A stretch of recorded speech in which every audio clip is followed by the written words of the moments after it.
I want to speak on the important issue of plagiarism. First, I want to discuss academic plagiarism, then plagiarism from the pulpit, and to finish, I want to give some of my suggestions on how ministers can be more effective communicators by citing the sources they use. First of all, academic plagiarism. You're always warned in grammar school about academic plagiarism. The consequences seem to be drilled into us from a very young age. But the question is, do we really fully understand what plagiarism is? Is it copying someone else's work or words, word for word? Does it include paraphrasing? What if someone helps you? What counts as plagiarism? As you enter college, you begin to realize the importance of understanding fully or more fully what plagiarism is. You begin to see the boundaries and why they're there, and then we begin to realize and recognize about plagiarism, and that it actually encourages new ideas from ourselves that we can share with the world. Sure, we get insights from other people, but avoiding plagiarism just helps us to create our own ideas. Now, pulpit plagiarism. There was a time in my life that I really did not think it was a big deal to paraphrase from the pulpit without giving proper credit. I thought it interrupted the flow of the speech or the lecture, the sermon, because I was not really equipped to synthesize my sources. It oftentimes it would seem like I'd operate off the thought that, well, we're just working from the same material that's thousands of years old, and it's all pretty much been said in one way or another hundreds and thousands of times over the years anyway. Or to even think that, well, hey, as ministers, we're all on the same team, and so it's not really a big deal. Thing is, though, I've now come to realize that there's a moral standard, and it's really stealing when you use someone else's material or thoughts or works without giving credit.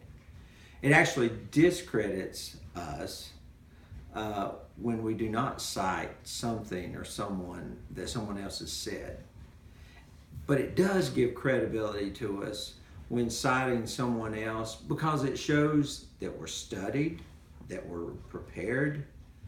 When you cite someone else's work, it shows that you listen to the perspectives of other people in the faith.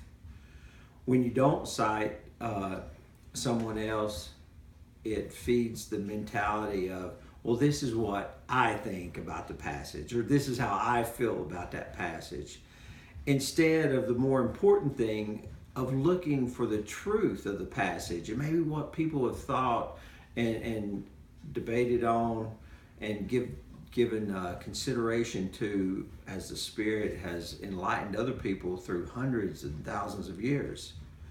The gospel writers, they use the Old Testament references to weave credibility into proving that Jesus is the Christ. Peter says in 2 Peter chapter 3, he says, bear in mind that our Lord's patience means salvation, just as our dear brother Paul also wrote you with the wisdom that God gave him. So Peter gave Paul credit for being an inspiration to him and recognized him. So what would I recommend? As ministers, we need to have a good understanding of what plagiarism is. It's easy not to fully realize that even when we take the ideas and concepts of others and rework them, that we need to give proper credit. We need to learn the art of giving the credit. Sure, it can be awkward to cite someone if we haven't mastered synthesizing our sources. Hacker and Summers writes, keep the emphasis on your own writing. The thread of your ideas should be easy to identify and to understand with or without your sources.